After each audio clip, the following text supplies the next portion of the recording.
শুধু 10% ধাক্কা দরকার, আর 10% ধাক্কা দরকার, তাহলে সরকার গুলি খাইছে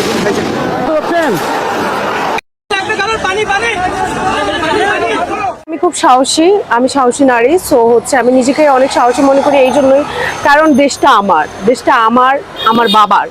দেশটা কারো মানে আছে না যে আমরা এই দেশে বেশি বেশি আসছি, সেটাও না। সরকার গেলে দেশটা ভালো হবে, জিনিসপত্রের দাম কমবে, অনেক কিছু হবে, স্বাধীনভাবে চলতে পারবো, স্বাধীনভাবে। ধারাবাহিক পর্ব, দ্বিতীয় পর্ব নিয়ে চলে আসলাম জুলাই আন্দোলনের বীর যোদ্ধা এবং জুলাই আগস্টে রাজপথে ফ্যাসিস্ট স্বৈরাচার শেখ হাসিনাকে তাড়ানোর জন্য রাজপথে সেই প্রথম থেকেই আন্দোলন সংগ্রাম করে গিয়েছেন এমন একজন যোদ্ধার সঙ্গে আমরা কথা বলবো এবং তার পরিচয়টা আমরা জেনে নেব। আপনার নামটা এবং পরিচয়টা যদি একটু বলবেন। আমি হচ্ছে লাভলি লিপি। সো আমি একজন অভিনেত্রী ছিলাম, এখন হচ্ছে উদ্যোক্তা। সবাই আমাকে কম বেশি চিনে। আমি এখন ফুটপাতে বলতে গেলে একটা চায়ের দোকান দিয়েছি অ্যাজ এ কর্মজীবী নারী। সো এখন আমি একজন নারী উদ্যোক্তা। আপনি জুলাই আগস্টে যে আন্দোলন হয়েছে বা জুলাই আন্দোলনে আপনার কি ভূমিকা ছিল এবং কোথায় আন্দোলন করেছেন? জুলাই আন্দোলনের ভূমিকা ছিল এটাই যে হচ্ছে ফ্যাসিস্ট যে সরকার, সেটা ওনাকে তাড়ানো হলে আমরা হচ্ছে ভালো একটা দেশ পাবো, ভালো মানে সবকিছু স্বাধীনভাবে আমরা চলতে পারবো, একটা কথা কি আমরা স্বাধীন দেশ পাবো, এরকম একটাই আমাদের চিন্তা ভাবনা ছিল। ইভেন আমরা কিছু মানুষের কাছ থেকেও শুনেছি যে এই ফ্যাসিস্ট সরকার চলে গেলে আমাদের দেশ আরো সুন্দর হবে এবং আমরা যে স্বাধীনভাবে যে কথা বলতে পারছি না সেটাও আমরা পারবো, আমরা আমাদের মতো করে স্বাধীনভাবে চলতে পারবো। এগুলোই আমাদেরকে বলা হয়েছে যে তখন আর কোনো সমস্যা হবে না। এবং আন্দোলনের সময় যে ছিলাম সেটা হচ্ছে এই যে মালিবাগ হতে শুরু করে কাকের মোড় হতে শুরু করে শাহবাগ হতে শুরু করে সব জায়গায় আমরা বিরাজ করেছি, সব জায়গায় ছিলাম। মানে আন্দোলনের সময় কি কোনো সমস্যার সম্মুখীন হয়েছেন কিনা? কিভাবে আন্দোলন করতে আসতেন? এত মানে আওয়ামী লীগের আমলে প্রশাসন ছিল, ছাত্রলীগ যুবলীগ, এই বাধা অতিক্রম করে কিভাবে আসতেন? এই সাহসটা পেতেন কোথা থেকে? আমার আগে থেকে আমি খুব সাহসী, আমি সাহসী নারী। সো হচ্ছে আমি নিজেকে অনেক সাহসী মনে করি এই জন্যই, কারণ দেশটা আমার আমার বাবার। দেশটা কারো মানে আছে না যে আমরা এই দেশে বেশি বেশি আসছি, সেটাও না। কারণ এই দেশটাকে বাঁচানোর জন্য বা এই দেশে ভালো থাকার জন্য অবশ্যই আমাদের কথা বলতে হবে, কথা বলা জরুরি।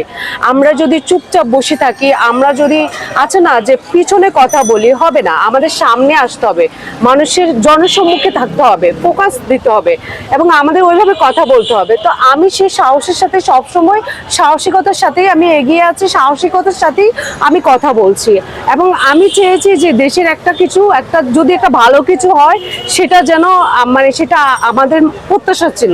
জুলাই কি কোনো আপনার স্মরণীয় কোনো ঘটনা আছে কিনা? জুলাই স্মরণীয় ঘটনা হচ্ছে, স্মরণীয় কোনো ঘটনা নয়, ঘটনা একটাই যে হচ্ছে আমরা সবাই মিলে নেমেছি একটা আনন্দ উল্লাস করে, যে হচ্ছে সবকিছুর দাম কমবে, জিনিসপত্রের দাম কমবে, ওই যে স্বাধীনভাবে চলবো, স্বাধীনভাবে কথা বলবো, সেই সুবাদে যখন সবাই নেমেছি, মানে অন্যরকম একটা মানে আমাদের মধ্যে ফিল কাজ করেছে। কিন্তু সেটার পরে সেটার যা দেখলাম তার উল্টোটা হলো। এখন জুলাই আগস্টে কি কোনো আহত হয়েছেন বা কোনো? জুলাই আগস্টে না, কোনো আহত হই নাই। জুলাই আগস্টে আমি কোনো আহত হই নাই বা কিছু, মানে খুব ভালোভাবেই হচ্ছে যেটা 5 আগস্ট ভালোভাবে আমরা হচ্ছে সাকসেসফুল ভাবে। আপনাদের যে রাজপথে আন্দোলন করলেন জুলাই এবং বাংলাদেশ চান? হ্যাঁ, অবশ্যই চেয়েছিলাম নতুন বাংলাদেশ, যেহেতু মানুষের কাছ থেকে শুনেছি, বিশেষ করে যে হচ্ছে বললাম না, যারা সিনিয়র পার্সন আছেন অনেকে বলছে যে হচ্ছে এই ফ্যাসিস্ট সরকার গেলে দেশটা ভালো হবে, জিনিসপত্রের দাম কমবে, অনেক কিছু হবে, স্বাধীনভাবে চলতে পারবো, স্বাধীনভাবে থাকতে পারবো, সবাই নিরাপত্তায় থাকবে। কিন্তু না, 5 আগস্টের পরে দেখি দেশের অবস্থা আরো খারাপ হচ্ছে দিন দিন। জিনিসপত্রের যেমন মোবাইলের যে হচ্ছে কল রেট হতে শুরু করে, ইন্টারনেট হতে শুরু করে সবকিছুর দাম বেড়ে গেছে। এখন আমরা একদল বুঝি যে সবজির দাম, আমরা কিন্তু বাঙালি হচ্ছে খাদু। হ্যাঁ, মানে খাবারের দাম একটু কমলে আমরা বুঝি যে খাবার তো কমেছে, খাবারের দাম তো কমেছে, কিন্তু বাকি সেই সুযোগে যে বাকি জিনিসের দাম বাড়িয়ে দিয়েছে সেটা কিন্তু আমরা আর দেখছি না। হ্যাঁ, ওই একটু সবজির দাম তো প্রতিটা সিজনে যে কোনো জিনিসের দাম কমে, কিন্তু সেটা তো হবে, এটা তো স্বাভাবিক। কিন্তু তাই নয়, সবকিছুর মানে কল রেট হতে শুরু করে সবকিছুর দাম বাড়িয়ে দিয়েছে, উল্টো নারীদেরকে নিয়ে নারী সংস্কার করতে যাচ্ছে। আরে বাবা এগুলো কি, মানে সবকিছু মিলিয়ে মানে একটাকে জগা খিচুড়ির মতো হয়ে গেছে। এইটা তো আর আমরা চাই নাই।